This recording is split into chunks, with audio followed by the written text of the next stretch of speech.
Hello everyone, myself Bhagwati Sahu. Today is discuss about circulatory system of insect. इसका contents है introduction.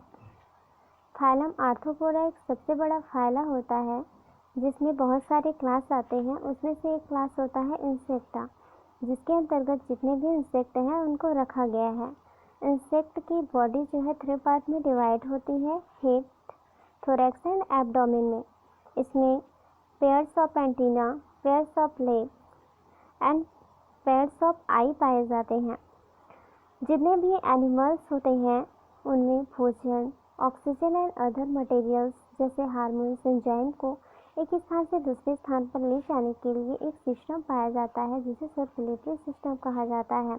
और ये circulatory system 2 types का होता है, close type circulatory system and open type circulatory system.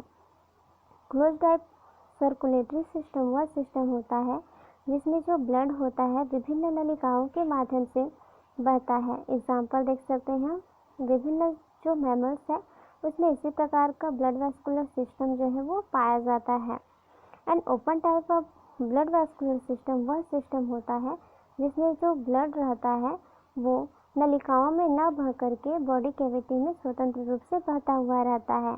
Insect में यह विशेषता पाई जाती है कि उसमें open type of blood vascular system पाया जाता है जो उसके बॉडी कैविटी में फ्रीली रूप से फ्लो करता है। उसकी बॉडी कैविटी को हीमोसिल कहा जाता है एंड इंसेक्ट के ब्लड को हीमोलिन कहा जाता है। जैसे यहाँ पर डायग्राम में हम देख सकते हैं कि हार्ट के द्वारा जो है हीमोलिन किस प्रकार से उसकी बॉडी कैविटी में फ्लो करता है। Definition: The system that circulates blood and the lymph through the body, consisting of heart, blood vessels, blood lymph and the lymphatic vessels, वह सिस्टम जिसमें हार्ट की वह सिस्टम जिसमें हार्ट की blood vessels, blood lymph and lymphatic vessels and gland से मिलकर blood के माध्यम से ब्लड एंड लिम्फ का सर्कुलेशन होता है, यह सर्कुलेशन करती है, ब्लड वैस्कुलर सिस्टम कहलाता है। चलिए आगे देखते हैं इसके कंपोनेंट्स के बारे में कि इंसेक्ट के सर्कुलेटरी सिस्टम में ऐसे कौन कौन से कंपोनेंट्स हैं जिसके द्वारा सर्कुलेशन की जो क्रिया होती है वो कंप्लीट होती है। तो पहला है द हीमोसिल। क्रमशः एक एक करके देखते जाएंगे। द हीमोसिल, जैसा कि मैं पहले आपको बता चुकी हूँ कि हीमोसिल जो होता है इंसेक्ट की बॉडी कैविटी होती है। It is derived in embryo due to fusion of the coelomic cavity. यह एम्ब्रायो में सिलोमिक कैविटी से बनता है। एंड इसके साथ ही यह haemal or epineural sinus and in adult condition it is represent the entire space occurring between the gut and the body wall. यह जो है हिमल यह एपिन्यूरल साइनस के कौन से भी बनता है। अगर हम एडल्ट की बात करें तो एडल्ट में यह गट एंड बॉडी वाल के मध्य पाया जाता है। It is divided into 3 sinus.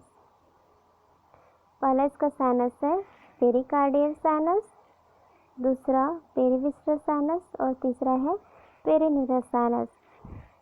Pericardial sinus में डॉर्सल वेसल्स पाया जाता है एंड जो मिडिल पेरिविस्ट्रल साइनस होते हैं उसमें गट पाया जाता है एंड पेरिन्यूरल साइनस में वेंट्रल नर्व कार्ड पाया जाता है। इस प्रकार हम देखते हैं कि जो पेरिविस्ट्रल साइनस रहता है वो इस पेरिकार्डियल साइनस से एक डॉर्सल डायफ्राम द्वारा अलग होता है। उसी प्रकार जो पेरिन्यूरल साइनस से जो पेरिविस्ट्रल साइनस है वो एक वेंट्रल डायफ्राम के द्वारा अलग होता है। इस प्रकार से जितने भी इसके ऑर्गन्स हैं वो एक दूसरे से क्या होते हैं, एक दूसरे से अलग होते हैं। यहाँ पर ध्यान देने योग्य बात यह है कि जो वेंट्रल डायफ्राम होता है वो ओडोनिटा, इफिमेरोप्टेरा, आर्थ्रोप्टेरा, हाइमेनोप्टेरा, लेपिडोप्टेरा में डेवलप होता है, बट डिप्टाइप्टेरा में ये रिड्यूस होता है एंड हेमिप्टेरा, डिप्टेरा में ये एब्सेंट होता है। इसका अगला कंपोनेंट्स है the dorsal vessel. It is a mesodermal tube. यह एक मेसोडर्मल ट्यूब होता है जो संपूर्ण पोस्ट एम्ब्रियोनिक डेवलपमेंट में ये पाया जाता है और ये मुख्य रूप से क्या करता है, पल्सेटरी ऑर्गन के रूप में कार्य करता है। It is typically differentiated into many parts. पहला दिया है the aorta, the heart, the ostia, the lateral vessels and nerve innervation. तो पहला देखते हैं द अओर्टा। तो ये एक सीधी ट्यूब होती है, ठीक है। जिस प्रकार हम अगर मैमल्स की बात करते हैं तो उसमें भी क्या होते हैं, बहुत सारे ये बोल सकते हैं कि बहुत सारे जो आर्टियल ट्रेंस होते हैं उसी की भांति एओर्टा भी होता है। तो यह एक सीधी ट्यूब होती है जिसमें कोई पोर या वॉल्व जो है नहीं पाया जाता, ठीक है। ये क्या होती है, एक सीधी ट्यूब होती है जिसमें कोई पोर या जो वेसल्स होते हैं वो नहीं पाए जाते हैं, तथा इसका जो अंतिम छोर होता है वो डायवर्टिकुलम के एंटीरियर सिरे पर ब्लैंडली रूप से पाया जाता है, तो वो एओर्टा कहलाता है। उसके बाद अगला देखते हैं द हार्ट। जितने भी बोल सकते हैं वर्टिब्रेट्स एनिमल होते हैं उनमें पूर्ण रूप से विकसित जो हार्ट होता है वो पाया जाता है, और सभी में इनकी जो संख्या होती है इनकी जो चैम्बर होती है वो अलग अलग होती है, ठीक है। तो इंसेक्ट में भी यह विशेषता पाई जाती है कि जितने भी इंसेक्ट हैं उनमें जो हार्ट का चैम्बर होता है वो अलग अलग होता है। तो ये कहाँ से कहाँ तक पाई जाती है, इसकी पोजीशन कैसे होती है, तो यह थोरैक्स के पश्च सिरे से लेकर एब्डोमेन के टर्मिनल एंड तक ये फैला हुआ रहता है। अगर हम कॉकरोच की बात करते हैं तो उसमें हार्ट के चैम्बर की संख्या जो है 12 होती है, एंड मेलोपेगा, एनोफ्लोरा तथा हेमिप्टेरा में इसकी जो संख्या होती है वो 1 होती है। अगला देखते हैं द ऑस्टिया। ऑस्टिया को हम पोर भी बोल सकते हैं। तो ये जो ऑस्टिया होती है वो 2 टाइप्स की होती है, एक तो होती है इनकरेंट एंड दूसरी एक्सकरेंट। इनकरेंट अर्थात नाम से ही स्पष्ट है अंदर की ओर, तो वो क्या करेगा, इनकरेंट ऑस्टिया वह होता है जो ब्लड को हीमोसेल से हार्ट तक लाने का काम करता है, और एक्सकरेंट ऑस्टिया वह होती है जो ब्लड को हार्ट से हीमोसेल या बॉडी की विभिन्न पार्ट्स में ले जाने का काम करती है। चलिए अगला देखते हैं the lateral vessels.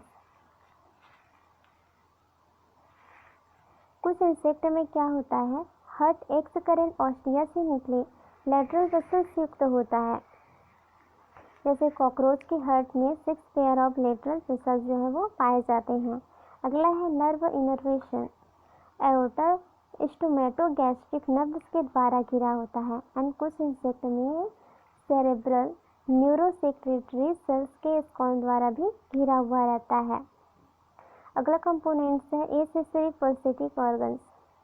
This are muscular membranous structure. यह एक मस्कुलर मेम्ब्रेनस स्ट्रक्चर होती है जो विभिन्न प्रकार के अपेंडेजेस, जैसे उसमें क्या क्या अपेंडेजेस पाए जाते हैं इंसेक्ट में, एंटीना, लेग्स एंड विंग्स के आधार पर एसेसरी पल्सेटिक ऑर्गन्स जो है पाया जाता है। Varying in the shape and are situated at the base of appendages which is antenna, leg and wings। जैसे यहाँ पर डायग्राम में बताया गया है कि किस प्रकार से एओर्टा है, इनकरेंट ऑस्टियम जो है किस प्रकार से यहाँ हार्ट पर ओपन होती है, इस प्रकार से। जैसे यहाँ पर इसके पूरे कंपोनेंट्स को हम देख सकते हैं। पेरिकार्डियल साइनस है, यहाँ पर किस प्रकार से ऑस्टिया जो है पोर्स के रूप में बिखरे हुए हैं, ठीक है। अगला कंपोनेंट्स है फेगोसाइटिक ऑर्गन। कुछ टेटिगोनैड्स तथा ग्राइलिड्स में एब्डोमेन के अग्र सिरे पर एक ट्रायंगुलर शेप का एक सेट पाया जाता है जिसे फेगोसाइटिक ऑर्गन्स कहते हैं। यह फेगोसाइटिक ऑर्गन्स जो होता है डोर्सल वॉल फेगोसाइटिक सेल से बना हुआ होता है। फेगोसाइटिक ऑर्गन्स का जो डोर्सल वॉल जो होता है फेगोसाइटिक सेल से बना होता है, जबकि इसका जो वेंट्रल वॉल होता है वो डोर्सल डायफ्राम से बना होता है, ये तो वो फेगोसाइटिक ऑर्गन्स कहलाता है। अगला इसका कंपोनेंट्स है द हीमोलिन। इंसेक्ट का जो ब्लड होता है वो हीमोलिम्फ कहलाता है। It is colourless or greenish yellowish fluid containing. यह एक कलरलेस ग्रीनिश येलोविश फ्लूइड है जिसमें अनेक संख्या में विभिन्न आकार के जो सेल्स हैं वो पाए जाते हैं। जैसे ब्लड में ऐसे बहुत सारे सेल्स हो सकते हैं, या जैसे WBC, RBC, प्लेटलेट्स आदि कणिकाएं पाई जाती है। तो इनके भी क्या होते हैं, इरिथ्रोसाइट, लिम्फोसाइट, अलग अलग सेल्स होते हैं। उसी प्रकार से इसके जो ब्लड है हीमोलिम्फ, उसमें बहुत सारे सेल्स पाए जाते हैं जिसे हीमोसाइट के नाम से जाना जाता है। चलिए देख लेते हैं हीमोलिम्फ का कंपोजिशन क्या क्या है। इसमें 90% water, inorganic ions, nitrogenous fats, carbohydrate, lipid, protein, enzyme, pigment and hormones जो है वो पाए जाते हैं। इसका फंक्शन क्या क्या है, तो क्या क्या फंक्शन करता है। Lubricant for tissue and internal organs. ठीक है, एक लुब्रिकेंट का काम करता है टिश्यू एंड इंटरनल ऑर्गन्स के लिए। हाइड्रोलिक मीडियम, एक हाइड्रोलिक मीडियम प्रदान करता है कैटरपिलर्स विंग एक्सपेंशंस के लिए। Transport medium for nutrient waste and hormones. ये क्या करता है, न्यूट्रिएंट वेस्ट एंड हार्मोन्स के लिए ट्रांसपोर्टेशन का काम करता है। Amino acid, water and glycerol को स्टोरेज करके रखता है। हीट एक्सचेंज का कार्य करता है। इम्यून रिस्पॉन्स का कार्य करता है। इम्यून सेल्स के द्वारा ये इम्यून रिस्पॉन्स का कार्य करता है। जैसे हीमोसाइट्स, जो हीमोलिम्फ है उसमें बहुत सारे सेल्स होते हैं जिसको हम हीमोसाइट्स कहते हैं। तो ये भी क्या होते हैं, अलग अलग शेप के होते हैं और अलग अलग शेप के आधार पर ये निम्नलिखित टाइप्स के होते हैं। जैसे इसमें बताया है प्रोहीमोसाइट, जिसकी संरचना क्या बताई गई है, गोलाकार। उसी प्रकार प्लाज्मेटोसाइट, इसकी संरचना क्या होती है, अंडाकार। ग्रेनुलर हीमोसाइट, इसकी संरचना क्या है, ग्रेन्यूल फॉर्म में। इसी प्रकार से अलग अलग शेप के आधार पर ये जो है ओइनोसाइटोइड, सिस्टोसाइट, सेफ्रुल सेल, एडिपोइमोसाइट निम्नलिखित टाइप्स के होते हैं। मैकेनिज्म ऑफ सर्कुलेशन, अब देखते हैं कि इसमें सर्कुलेशन की क्रिया कैसे होती है। When the heart contract, the walls of the ostia are closed by the pressure and the hemolymph is moved forward and dumped into the head area, allowing muscles at the contraction of the heart। चलिए diagram से इसको अच्छे से समझते हैं। जैसे यहाँ पर डायग्राम में बताया गया है कि इसमें जो है सर्कुलेशन कैसे होता है। ब्लड जो होता है पेरीविस्रल, पूरे बॉडी में ब्लड फैला हुआ रहता है, फ्लो करता रहता है। यह जो है पेरीविस्रल साइनस से होते हुए वेंट्रल डायफ्राम के द्वारा होते हुए ये पेरीन्यूरल साइनस के पास पहुंचता है। उसके बाद यह इनकरेंट ऑस्टिया के द्वारा, यहाँ पर ऑस्टिया है, इनकरेंट ऑस्टिया के द्वारा ये हार्ट में प्रवेश करता है। हार्ट के द्वारा ये एक्सकरेंट ऑस्टिया के द्वारा हीमोसाइट्स उसके बॉडी कैविटी को पहुंचाया जाता है एंड बॉडी कैविटी के द्वारा वो उसके जो इंसेक्ट के अपेंडेजेस जैसे एंटीना है, विंग्स है, लेग है, इन सब ऑर्गन्स को जो ब्लड है वो पहुंचा दिया जाता है। उसके बाद ये पुनः क्या होता है, बॉडी में फ्लो करता हुआ पुनः पेरीविस्रल साइनस से होते हुए पुनः हार्ट को पहुंचा दिया जाता है। इस प्रकार से इसमें जो सर्कुलेशन की क्रिया होती है वो संपूर्ण होती है। कंक्लूजन इसका यही है कि सर्कुलेशन क्यों इम्पोर्टेंट है। ठीक है, तो ये निम्नलिखित कारणों से इम्पोर्टेंट हो सकता है। हेल्प इन थर्मोरेगुलेशन, यह क्या करता है, थर्मोरेगुलेशन में ये हेल्प करता है।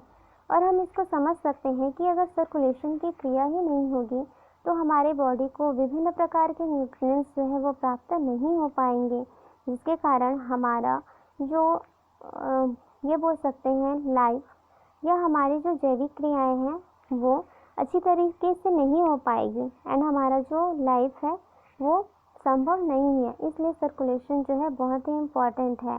और ये सर्कुलेशन जो है इंसेक्ट में ओपन टाइप्स का होता है। Reference, thank you.